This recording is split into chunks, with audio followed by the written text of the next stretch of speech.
God, food and everything. You guys are spoiled. Spoiled. Probably deserve it after this long year, but. Well, to say we're excited would be an understatement. Our mantra all the postseason has been to win the weekend. It hasn't changed any, but we do realize it's one game at a time and that our margin for error is still small. But being connected like we've been, I think we're ready for this task.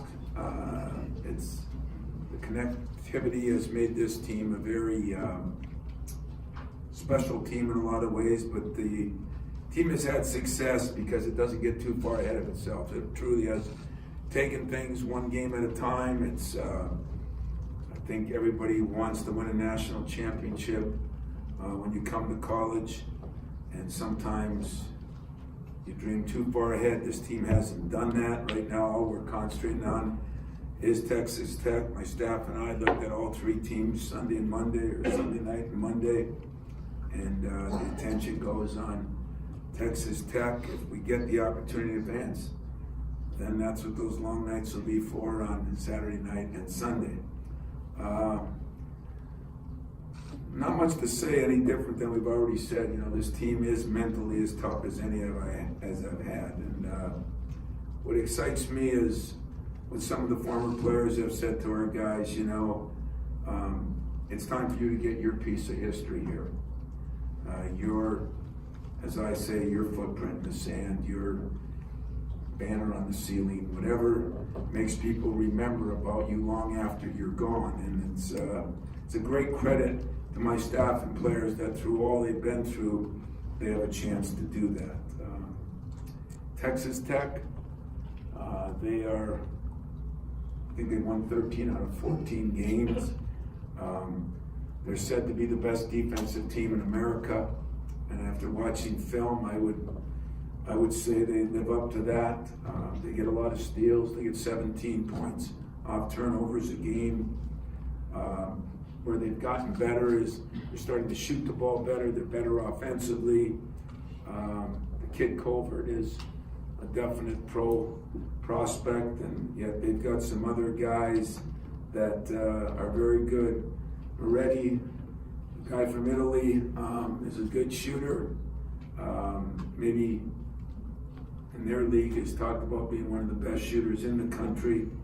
And Chris Barrett has done an unbelievable job. You know, Bobby Knight, disciple, but he's been a disciple of a lot of people. But I think you'll see a lot of the Bobby Knight characteristics in his team, the motion offense, the way they move, the way they guard. He's done a phenomenal job. He's got, you know, we talk about getting older. He's got a very, very old team. I think he's got 5 redshirt or 4 redshirt seniors on his team, some grad transfers. He's got, you know, very few freshmen that are integral parts of their team, and so it's a veteran team in different ways. So all that being said, I'll open it up. Tom, I was wondering if, I don't think he was ever really definitive. Would you expect Kyle to be able to play at all this weekend? I don't expect him to play at all. I saw him running on the treadmill yesterday and gave him the 3 thumbs up, but it's 99.5% that he will not be ready to play. If got to the point where we could suit him up, case in case, I'm sure we would, but I'd be able to inform you of that. It's, again, I don't hide stuff like that. But as of right now, he hasn't touched the floor. And then a second thing, forgive me if this is going too far ahead, but would you recommend any of your guys going through the NBA feedback situation like Nick did last year after this season, or is that too far ahead to even think about? Well, I appreciate the way you said it. Isn't too far, but I will say it in a non-insulting way that we're playing in a Final Four. It's probably the last thing from my mind, and I think what's different about this team is the last thing from their mind. And I would just say that I would be more than happy to answer that question a week and a couple days from now, but I wouldn't want anything else but them focused. I got enough outside people focusing on everything else.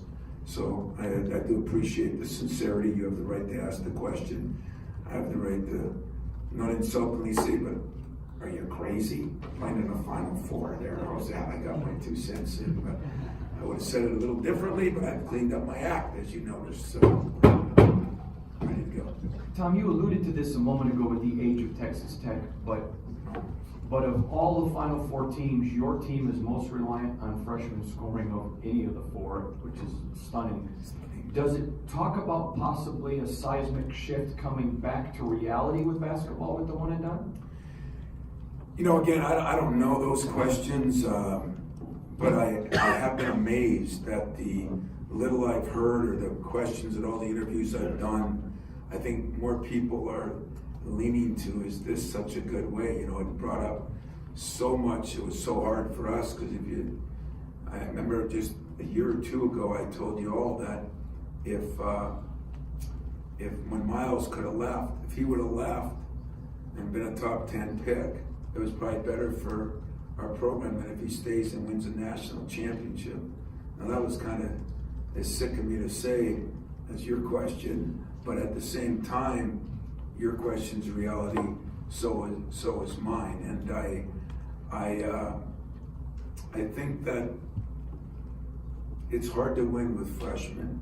It's hard to win with a lot of freshmen. It's hard to win with key freshmen, no matter how good they are. Experience does matter, and I don't know what it'll do, but it's got a lot of people thinking and talking. And you know, I just think that even like using Kenny, you know, yesterday we had a meeting, so we get all our tickets, hotels, parental things out of the way. It was, hey Kenny, you remember this? Hey Kenny, you remember that? Hey Kenny, make sure you tell the players about this, because at least he went to one. And so I think experience does matter. I don't know if it'll be a seismic change, but I think people are going to start looking at things a little differently. You know, it's hard to try to get these super teams, even in the NBA or NFL. You know, you still need people that get along, people to understand their roles, and everybody can't be the leading scorer, everybody can't be the best player.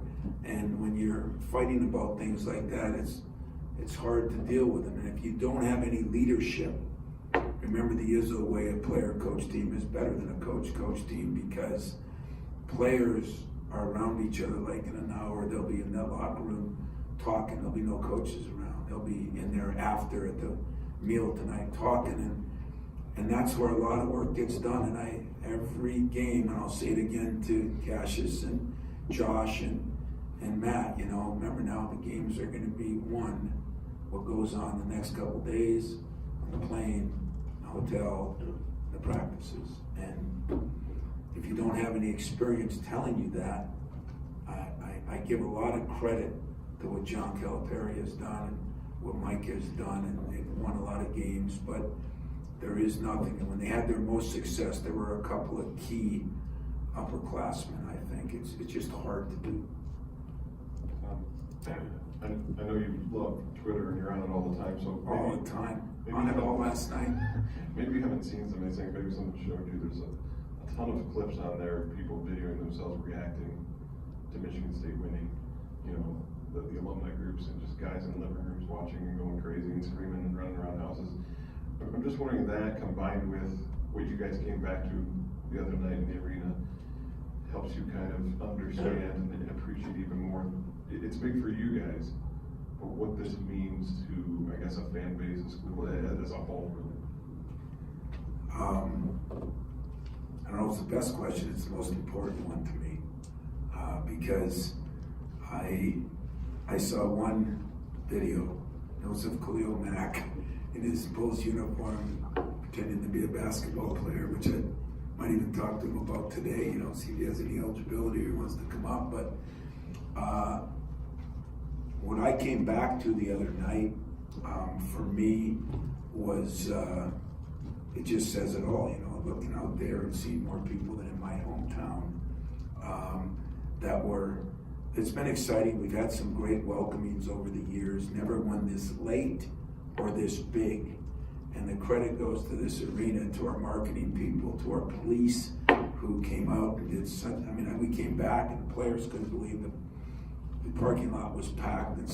There's always people that are involved in that, and but it wasn't the number, it was the passion that number had that night. And I have gotten letters, we always get letters or emails from all over the country, but I think because of, you know, we've been through a lot here. I think people, it's part of the process of people just expressing the platform we have and what it can do in a positive way. And if I can be a small part of that, that's as good as it gets. And you know, that and the fact that you put that with what Irvin said to our team at that breakfast, you know, about 40 years.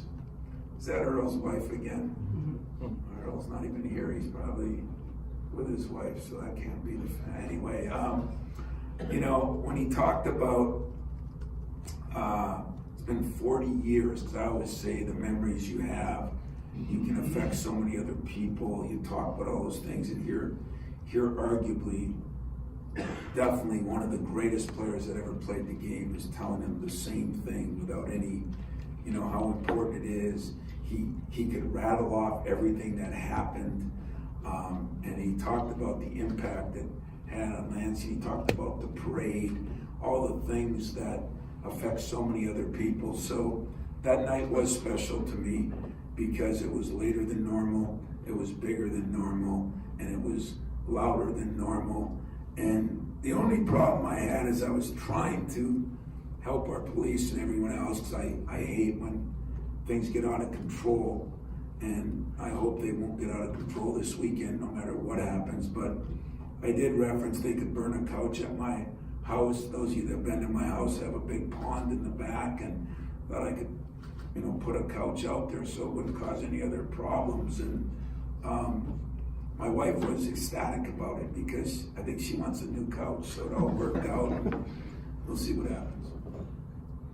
Tom, you talked about these players having a chance to create their own legacy. You reflect on Cassius and how he has a chance to do what Magic and Mateen did, be a point guard of the national championship. You know, Matt, I mean, this kid has done a lot. You know, everybody asked me about the last play, and I said, you know, he was the one that suggested it. You know, we're trying to figure out how to get him free, and sometimes as a decoy, sometimes as a screener, sometimes as a second option, knowing they take away some things. And so he kind of covered the entire gambit. You know, he scores points, he's playing better defense, he's making other players score points, and he almost gets to coach the team a little bit. And I think that's what Mateen did for me. I know that's what Magic did for Judd. And so he's trucking down the right road.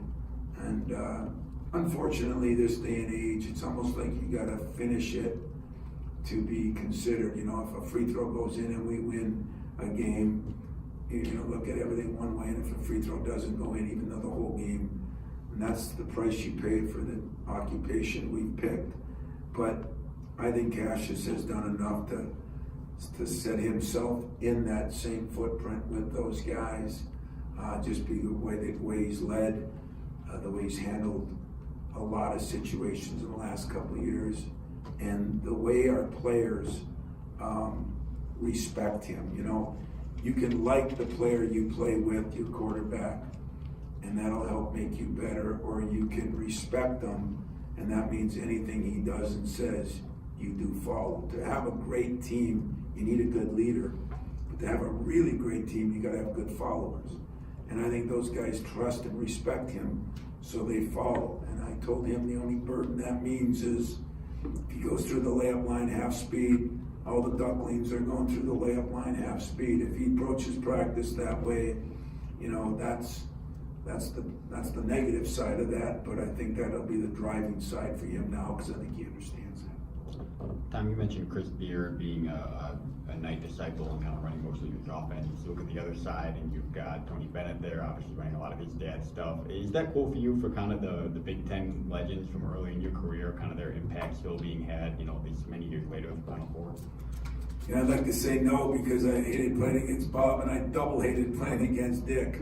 I mean, his teams were so hard to play against, but that's what the weekend's going to be, and Auburn has a little different style, but, Bruce, he was in the Big Ten too at Iowa for a lot of years, so in a lot of ways it's going to have a lot of Big Ten flavor to it, and I think that's a real positive for us. And me personally, I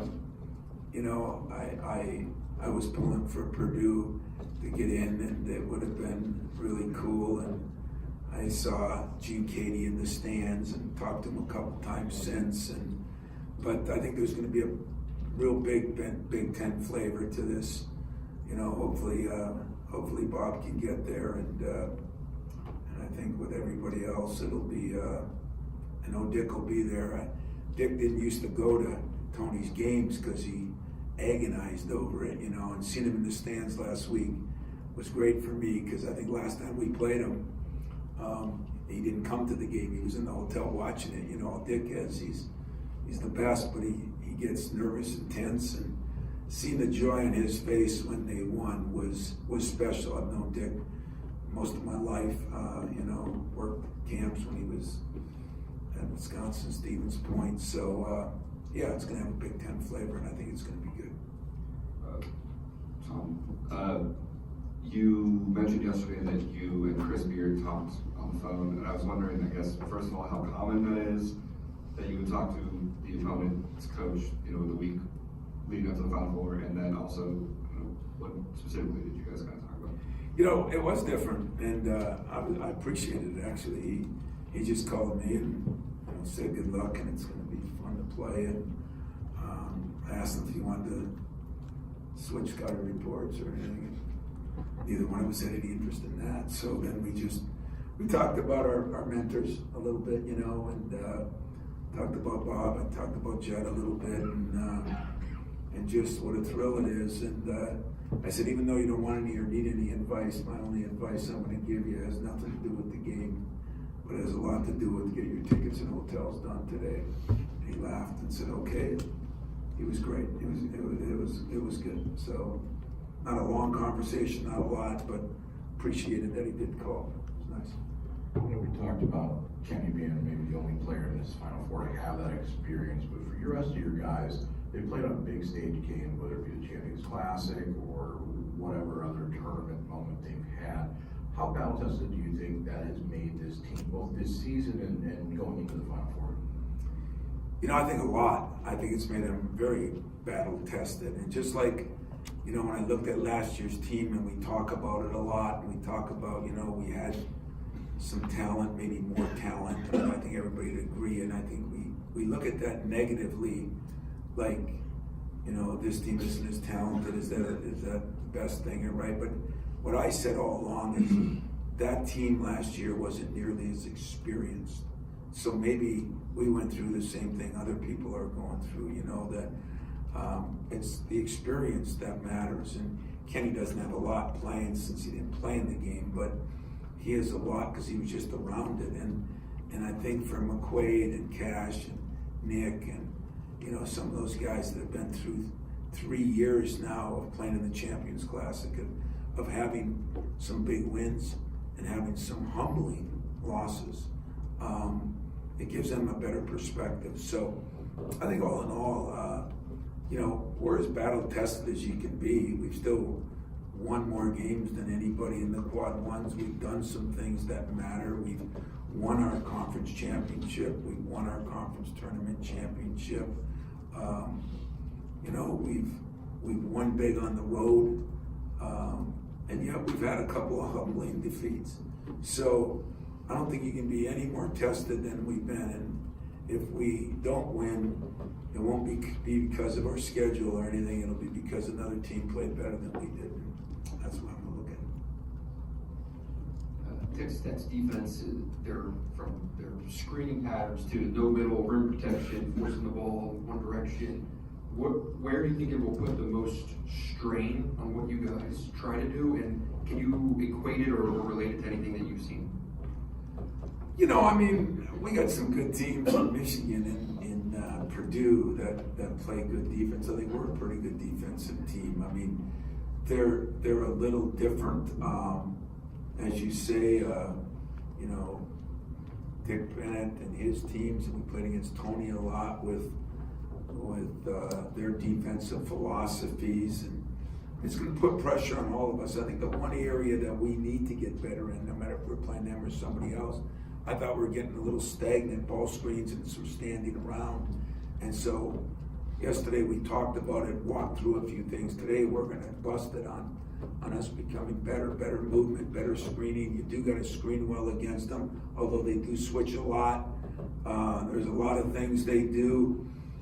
You know, I think we can get the ball inside. I think we can hurt him in there. I think it's a perfect time for Nick to be getting better, and the way Tillman and Goins are playing, I think that's going to be one key. But I'm sure they're going to trap and try to take Cassius out of a lot of things. But I mean, maybe they will. But if they do, they'll do something that not many other teams have done. They're pretty good defensive teams that he's either scored on or been able to make other people better by the assists. The big thing will be the same as it's been now for the last couple of weeks.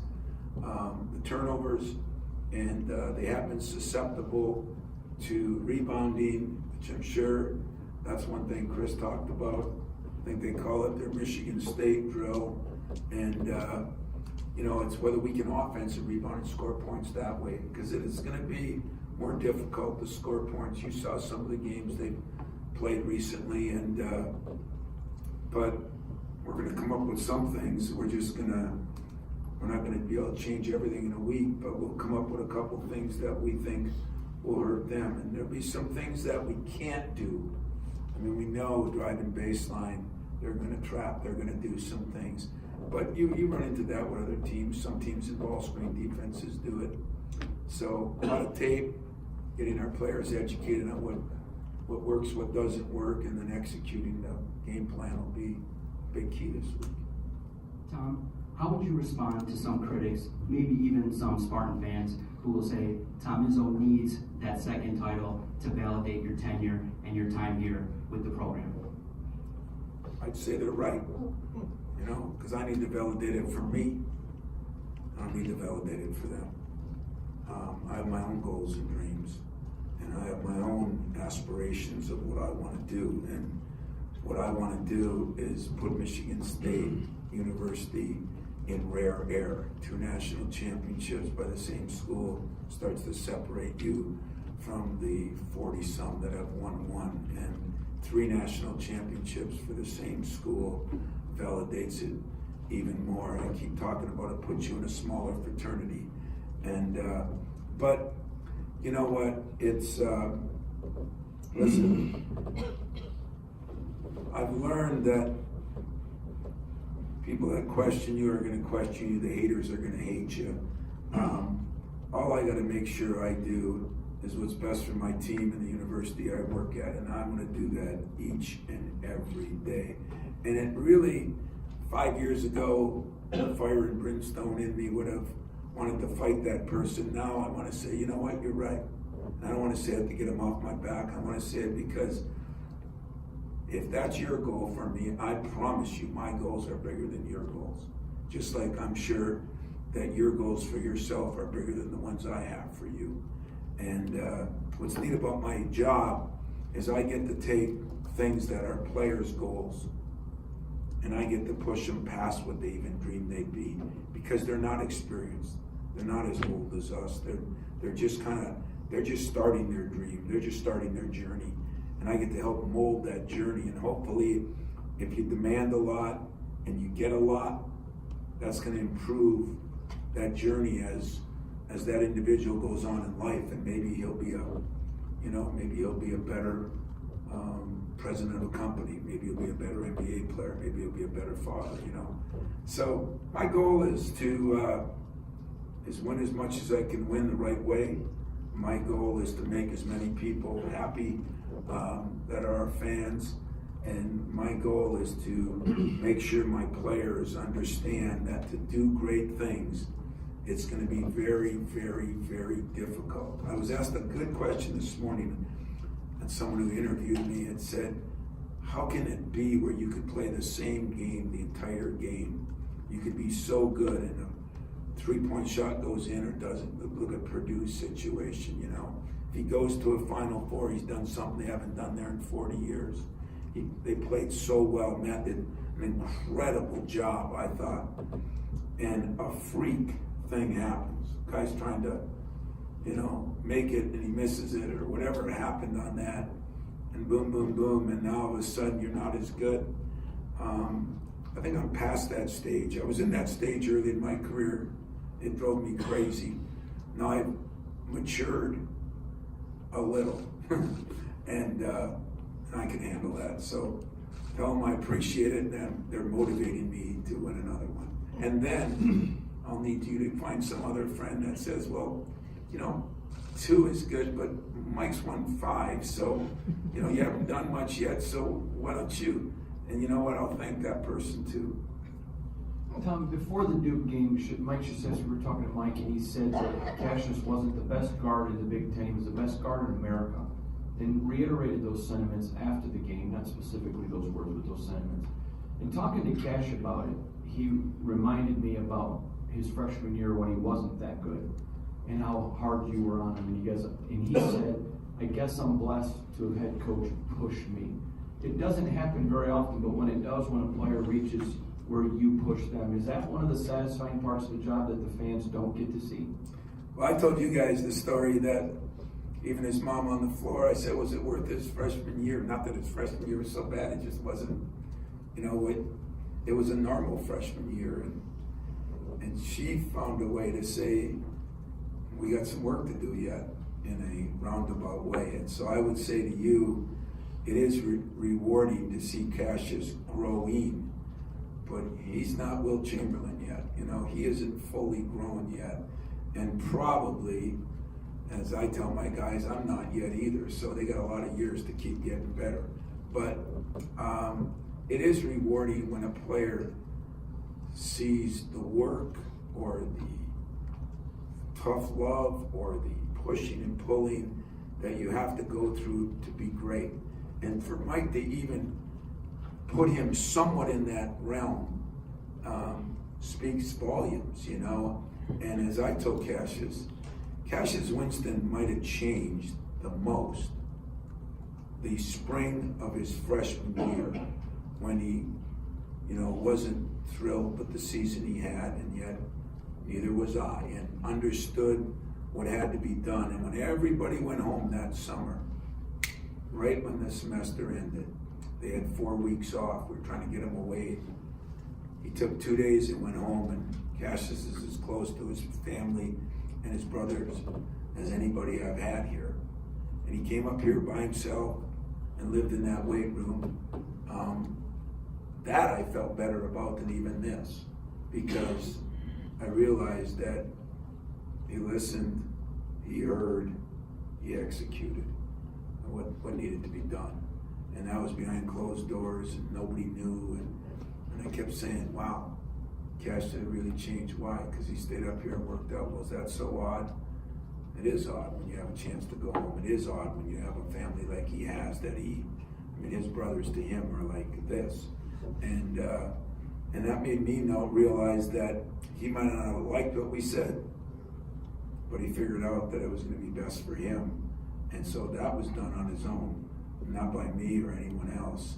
And I think that's where he grew the most. And I think everybody in life has those moments. That's what's cool about it. Time for a couple more. Looking back, The bearer of bad news, man. Smallest guy in the room is always stand up in that chair when you speak, as Judd would say.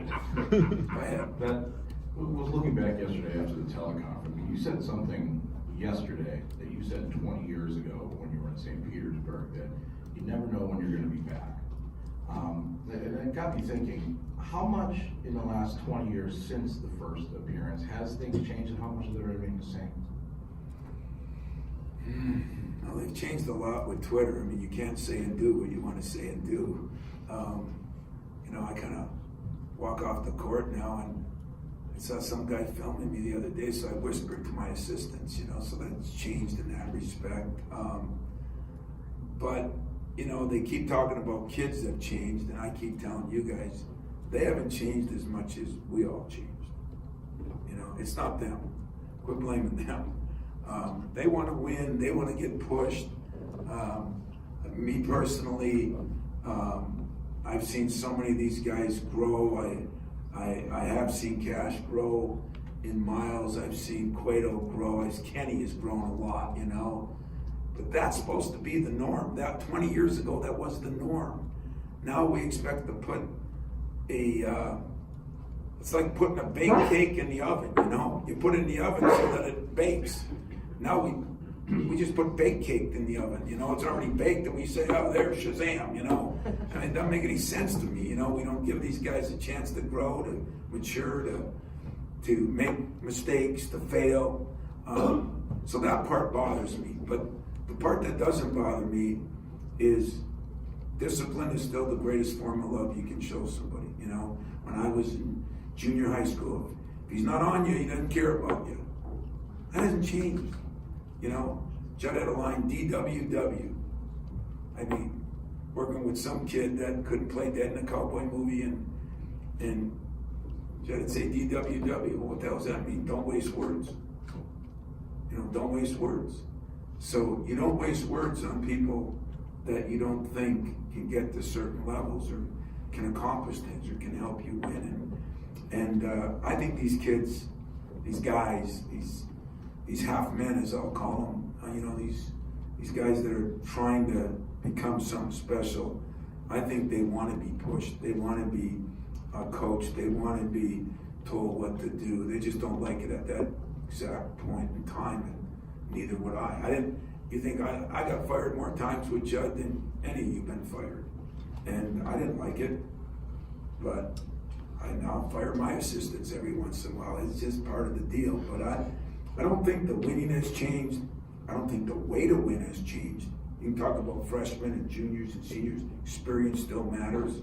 I don't think it's any easier, except, as I tell my guys, I think less guys are willing to sacrifice to get to where you want to get. And that part of it I love about this team. I think they have sacrificed. I think they do. I think they've been through a lot. And I think they've found a way to just keep moving forward even better than I have. They've taught me things. So I better do it quickly here if there's a couple more questions, because I don't need mechs on my butt. Along those lines, there's a lot of college basketball blue bloods that are watching the Final Four on TV. David Thomas just told me at Michigan State our teams weren't blue blood, we were blue collar. You've been to 8 Final Fours. Are you blue blood now, or are you still blue collar? God, DT, that makes me proud of him. That means he's I got a guy that on my staff that I think really stands for what I believe in. Now I'm going to stay blue collar. I'm going to stay blue collar, and to me, blue collar is the way I always want to be. And but I want to keep winning like the Blue Bloods. I guess that's your guys' decision on what to call us. I always argue that with Billis, and he says you are one of those programs, and that's for all of you to determine.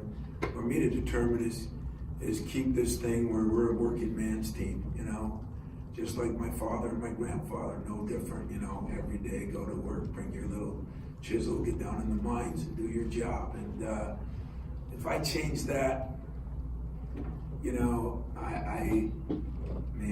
it'd be time for me to go.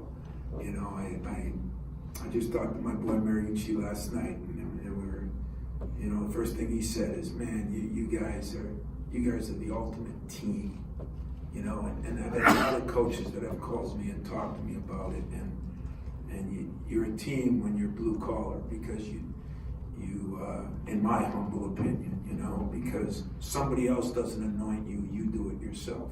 You work for it. And so I'll take with any anointment or with any insults anybody gives, but I'll keep my blue collar for me. And what I like is I got a blue collar attitude with my team. Last question. Yes, sir. I know we talked about Xavier's approach once he got here and the work he's put in, but just since he came into the starting lineup, if you just looked at the numbers and seen how they've risen, have you seen even a bigger change from him since then, kind of understanding and seeing as each game goes what he means and how much he can bring? Well, I give. He has. Yeah, that's where I give Josh and Matt and Cassius credit, because I think those guys, you know, knew we lost a lot in Nick when he went down, and I think they rallied behind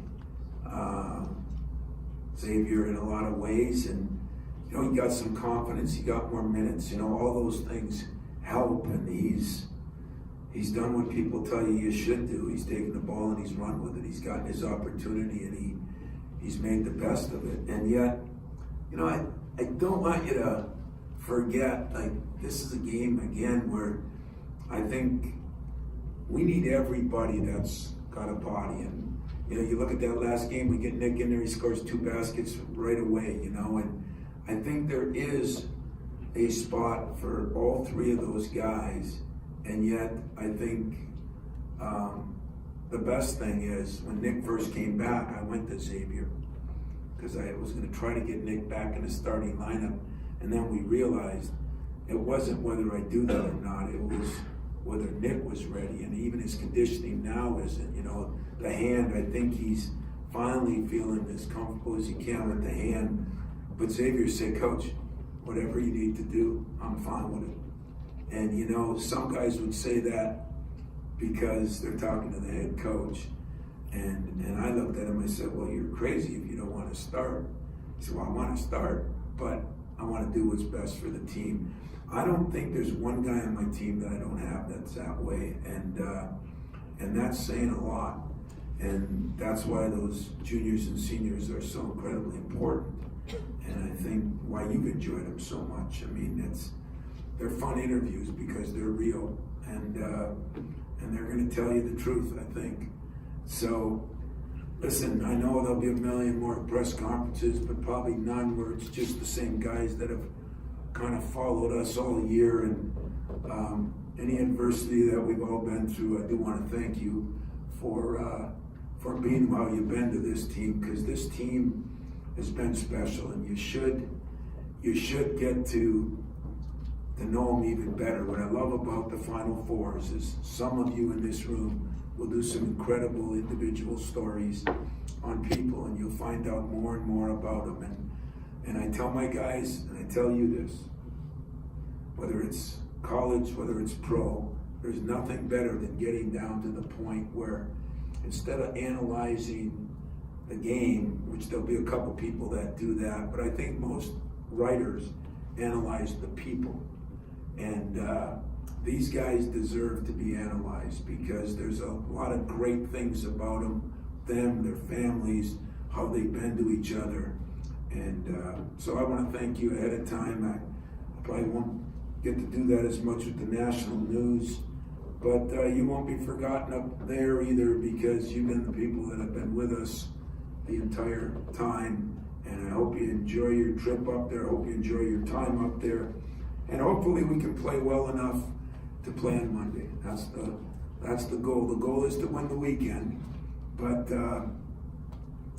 we got a hell of a game on Saturday night against a team that we saw with our other Big Ten foe right down the road is as stingy as you can be defensively, maybe more so than any team that we've played this year. And we're going to try to go and win a game and keep you working. I said, it's great to be working this week.